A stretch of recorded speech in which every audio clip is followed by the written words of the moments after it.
لک الحمد یا اللہ الصلاۃ والسلام علیک یا رسول اللہ اما بعد۔ سلسلہ ہے تذکرہ اسلاف کا۔ اس مبارک بابرکت سلسلے میں ہم اپنے اسلاف کا، اپنے بزرگوں کا ذکر خیر، ان کے یوم ولادت اور عرس کی تاریخوں پر کرنے کی سعادتیں حاصل کرتے ہیں۔ آج اس عظیم الشان سلسلے میں جس عظیم الشان شخصیت کا ہم ذکر خیر کرنے جا رہے ہیں وہ ہیں قاضی اہل سنت مفتی قاضی غلام یاسین رضوی، شہر قاضی بنارس رحمۃ اللہ تعالی علیہ۔ آپ بنارس کے شہر قاضی رہ چکے ہیں اور آج ہی کی جو گزری ہوئی رات تھی اسی میں حضرت کا وصال ہوا تھا، یعنی رمضان المبارک کی 11ویں رات کی شب تھی۔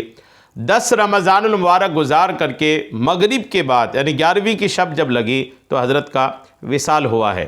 رات کو ہی یہ خبر سوشل میڈیا کے ذریعے سے موصول ہوئی تھی۔ میں نے مناسب سمجھا تھا کہ حضرت کی ذات پر کچھ نہ کچھ آپ کو پیش کرنے کی سعادتیں حاصل کروں۔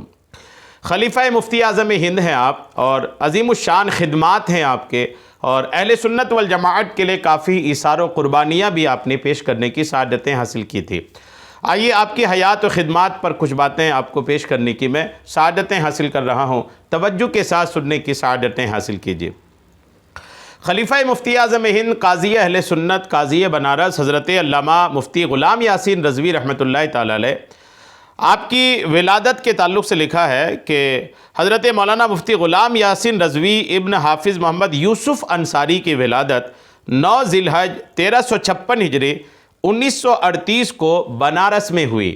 بنارس میں ہی آپ کی ولادت بھی ہے۔ آپ کا سلسلہ نسب صحابی رسول حضرت ابو ایوب انصاری مدنی رضی اللہ تعالی عنہ سے جا ملتا ہے۔ آپ کے والد ماجد حافظ محمد یوسف انصاری بنارسی عمدہ حافظ قرآن، بنارسی کپڑوں کے دیندار تاجر اور اپنے زمانے کے بڑی رئیس شخصیت کے مالک تھے۔ دن بھر تجارتی کاموں میں مصروف رہتے اور رات کو بعد نماز عشاء دیر رات تک قرآن پاک کی تلاوت میں مشغول ہوتے تھے اور کبھی کبھی فجر تک تلاوت کرتے رہتے۔ اس تعلق سے آپ کے فرزند قاضی غلام یاسین رضوی فرماتے ہیں کہ صبح کو جب ہم بیدار ہوتے تو اکثر ہم اپنے والد کو قرآن شریف کی تلاوت کرتے ہوئے اور یہ شعر پڑھتے ہوئے پاتے۔ کون سا شعر؟ اعلیٰ حضرت علیہ رحمہ کا بہت مشہور زمانہ شعر ہے، میں تو مالک ہی کہوں گا کہ ہو مالک کے حبیب، یعنی محبوب و محب میں نہیں میرا تیرا۔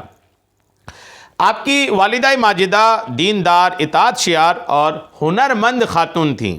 شرعی معمولات کی بہت پابند تھیں۔ فجر کی نماز کے بعد قرآن شریف کی تلاوت اور نور نامہ وغیرہ پڑھنا ان کا روزانہ کا معمول تھا۔ آپ کے والد ماجد نے 2 نکاح کیے تھے، دونوں سے صاحب اولاد ہوئے۔ پہلی زوجہ سے 1 صاحبزادی اور 4 صاحبزادے پیدا ہوئے اور دوسرے نکاح سے محمد ایوب مہتو باونی سردار کی دختر محترمہ رحمت بی بی سے کیا۔ ان کے بطن سے بھی 1 صاحبزادی اور 4 صاحبزادے پیدا ہوئے۔ قاضی صاحب اسی دوسری ماں سے چوتھے صاحبزادے ہیں۔ 1 بہن اور 2 بھائی آپ سے بڑے ہیں جبکہ 1 بھائی آپ سے چھوٹے ہیں۔ اس طرح آپ کے کل 2 بہنیں اور 8 بھائی ہوئے۔ قاضی صاحب کی تعلیم و تربیت کے تعلق سے لکھا ہے کہ مولانا قاضی غلام یاسین رضوی کی تعلیم ابتدائی درجہ سے فضیلت تک مکمل جامعہ حمیدیہ رضویہ مدن پورہ بنارس میں ہوئی۔ آپ کی کوششوں سے مولانا سلیمان اشرفی بھاگلپوری اور شمس العلماء مولانا شمس الدین احمد رضوی جون پوری صاحب قانون شریعت جامعہ حمیدیہ رضویہ میں منصب تدریس پر مامور ہوئے۔ جامعہ حمیدیہ رضویہ سے فراغت کے بعد آپ نے 1958 عیسوی 1338 ہجری میں جامعہ اشرفیہ مبارک پور میں داخلہ لیا۔ یہیں سے 1959 عیسوی 1379 ہجری میں فارغ التحصیل ہوئے اور جامعہ اشرفیہ سے فراغت کے 1 سال بعد 1960 عیسوی 1380 ہجری میں آپ نے حفظ قرآن کا آغاز کیا۔ ماشاءاللہ بہترین ذہانت و فطانت کے بدولت صرف 1 سال کی قلیل مدت میں حفظ قرآن کی تکمیل کر کے اس سال میں آپ نے نماز تراویح میں مکمل قرآن پاک سنایا۔ فراغت کے بعد، فضیلت کے بعد غور کریں کہ درس نظامی سے فارغ ہونے کے بعد محض 1 سال میں آپ نے حفظ قرآن مکمل کر لیا تھا، جس کا سلسلہ چند سال تک جاری رہا۔ تراویح بھی سنایا اور اس تراویح سنانے کا سلسلہ جاری رہا، اور اس درمیان آپ نے 40 محراب الحمدللہ پڑھائے۔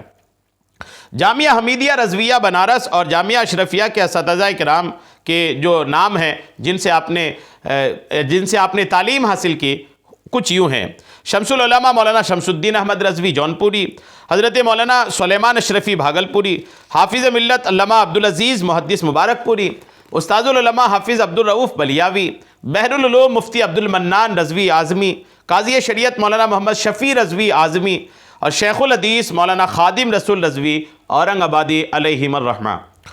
آپ کی مصروفیات کے تعلق سے لکھا ہے کہ قاضی غلام یاسین رضوی رحمۃ اللہ تعالی علیہ نے فراغت کے بعد درس و تدریس کا سلسلہ شروع نہیں کیا، بلکہ والد ماجد حافظ محمد یوسف انصاری کے ساتھ اپنے تجارتی معاملات میں مصروف ہو گئے۔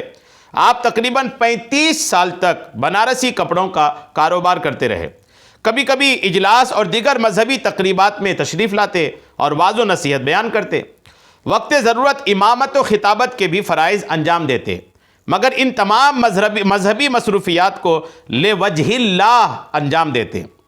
آپ کی حج و زیارت کے تعلق سے لکھا ہے کہ آپ نے 2 بار حج بیت اللہ شریف اور زیارت روضہ رسول کی سعادت حاصل کی۔ پہلی بار 1972 میں اہلیہ محترمہ کے ساتھ اس سعادت سے مشرف ہوئے۔ آپ نے حرم شریف میں کسی وہابی امام کے پیچھے نماز نہیں پڑھی۔ ان کی جماعت ہو جانے کے بعد آپ حرم شریف میں داخل ہوتے اور جماعت کے ساتھ اپنی نماز ادا کرتے۔ آپ کے پیچھے اقتداء کرنے والے 300 لوگ تقریباً ہو جایا کرتے تھے۔ دوسری بات 1996 1417 ہجری میں حج و زیارت سے مشرف ہوئے۔ اس بار سعودی حکومت کی سختیوں کی وجہ سے آپ اپنی جماعت الگ قائم نہ کر سکے، تاہم آپ تنہا نماز پڑھتے تھے۔ ویسے حرمین شریفین کی ہر چیز خاص اور صاحب برکت ہے، مگر قاضی صاحب کو جس چیز نے متاثر کیا وہ یہ ہے کہ 1976 عیسوی 1396 ہجری میں پہلی بار جب آپ حج بیت اللہ کے لیے حاضر ہوئے تو حرمین شریفین کے دیگر تبرکات کے ساتھ ساتھ حضرت سلمان فارسی رضی اللہ تعالیٰ عنہ کے باغ میں واقع کھجور کے ان 2 درختوں کی زیارت کا شرف حاصل ہوا جنہیں اللہ کے رسول علیہ السلام نے اپنے ہاتھوں سے لگایا تھا، مگر افسوس کہ نجدی حکومت نے انہیں وجہ شرک سمجھ کر کٹوا دیا۔ آپ جب دوسری بار حج کے لیے گئے تو وہاں زیارت کے لیے پہنچے تو دیکھا کہ وہ دونوں درخت موجود نہیں ہیں۔ آپ کی بیعت و خلافت کے تعلق سے لکھا ہے کہ قاضی صاحب حضور مفتی اعظم ہند رحمۃ اللہ تعالی علیہ سے بیعت و ارادت رکھتے تھے، اور 1972 عیسوی 1392 ہجری میں حضرت مفتی اعظم نے آپ کو سلسلہ عالیہ قادریہ رضویہ کی خلافت و اجازت عطا فرمائی۔ حضرت آپ پر نہایت درجہ مشفق اور مہربان اور حد درجہ اعتماد فرماتے تھے۔ محب العلم والسنن حاجی محمد فاروق رضوی بنارسی آپ کے برادر اکبر ہیں۔ آپ کے دولت کدے پر 1980 عیسوی 1401 ہجری میں دوسری بار حضرت بنارس تشریف لائے تو آپ ہی کے دولت خانہ پر قیام کیا۔ تقریباً 15-20 دنوں تک قیام پذیر رہے۔ اس کے بعد جب بھی حضرت بنارس رونق افروز ہوتے تو آپ کے دولت کدے کو اپنی قیام گاہ بناتے تھے۔ اسی حوالے سے قاضی صاحب فرماتے ہیں کہ حضور مفتی اعظم ہند رحمۃ اللہ تعالی علیہ نے 25 بار میرے غریب خانہ پر قیام کیا۔ جیسے ہی حضرت کی تشریف آوری ہوتی عقیدت مندوں کی ایک بھیڑ میرے یہاں جمع ہو جاتی تھی۔ لوگ اپنی ضرورتیں پیش کرتے، تعویذ لکھتے لکھتے رات کو 2 بج جاتے۔ ہمارے بھائی حاجی فاروق صاحب رضوی اور حاجی مختار صاحب رضوی حضرت کے پاؤں دباتے، خدمت میں لگے رہتے، اور جب میں پیر دبانے کی کوشش کرتا تو حضرت اپنے پاؤں کھینچ لیتے، تو میں محسوس کرتا کہ حضور عالم دین سے پاؤں دبوانا پسند نہیں کرتے ہیں، اس لیے میں سر دبانے لگتا۔ سبحان اللہ۔ حضور مفتی اعظم ہند کے بھی کیا کہنے۔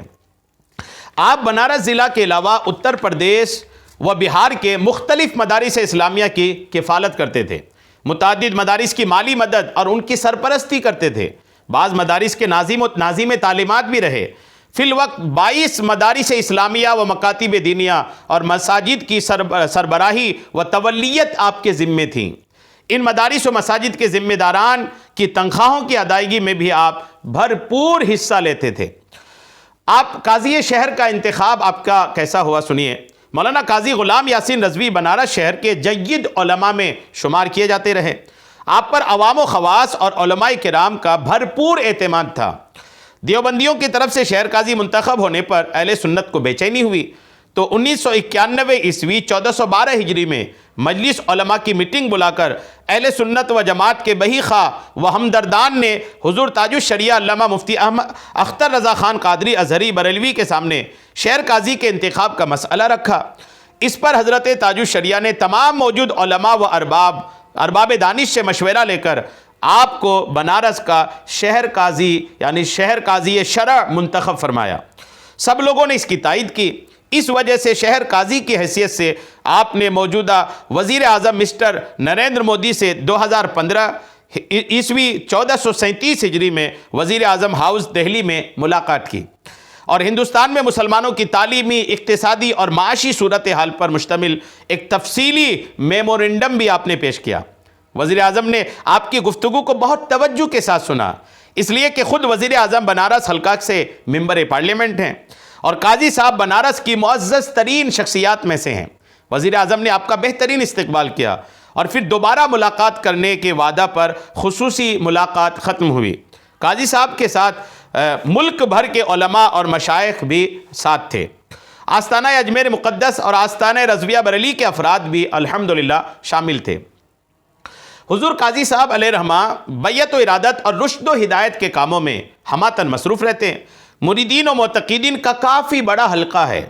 آپ نے جن علماء کرام کو خلافتیں دی ان کے نام کچھ یوں ہیں: مولانا مفتی عبدالحفیظ رضوی جے نگر، مفتی محمد امان الرب رضوی دارالعلوم مینائیہ گونڈہ، مولانا محمود اختر صدر دارالفتہ مدرسہ خانم جان بنارس، مولانا محمد عثمان برکاتی جنک پور نیپال، مولانا محمد ابرار القادری ویشالوی ممبئی، مولانا محمد احمد رضا بن علامہ امین الدین محدث نیپال، مولانا شفیق رضا شمسی قطر عرب، مولانا فضل حق قادری مہوتری نیپال، مولانا صدام حسین امجدی دارالعلوم فیض القرآن غازی پور، مولانا معین الدین جامعہ حمیدیہ رضویہ بنارس، مولانا احسن کمال امجدی بنارس، مولانا عبد الرقیب بنارس، مولانا محمد ابو الکلام، مولانا حبیب الرحمن بنارس، مولانا ابراہیم ضیائی سرلاہی نیپال، مولانا نوشاد عالم مرزا پور، مولانا قیصر عالم دانا پور، مولانا عظیم الدین رابرٹ گنج، مولانا نیہان رضا رابرٹ گنج اور مولانا آفتاب عالم جناب غلام یاسین رضوی ناگپوری۔ قاضی صاحب کا عقد مسنون حاجی عبدالحکیم ضیائی ریوڑی تالاب بنارس کی صاحبزادی محترمہ عائشہ بی بی سے ہوا، جن سے 2 لڑکے اور 1 صاحبزادی کی پیدائش ہوئی۔ 11 رمضان المبارک قاضی غلام یاسین رضوی قاضی شہر بنارس کے وصال کی تاریخ ہے۔ مغرب کے بعد آپ کا وصال ہوا اور دوسرے دن جمعہ کی نماز کے بعد آپ کو سپرد خاک کیا گیا۔ اللہ کریم آپ کے مزار پاک پر خوب رحمتیں اور خوب برکتیں عطا فرمائے۔ ہم سب کو آپ کی خدمات آگے بڑھانے کی اور آپ کی تعلیمات پر عمل کرنے کی توفیق عطا فرمائے۔ آمین بجاہ النبی الامین صلی اللہ تعالی علیہ وسلم۔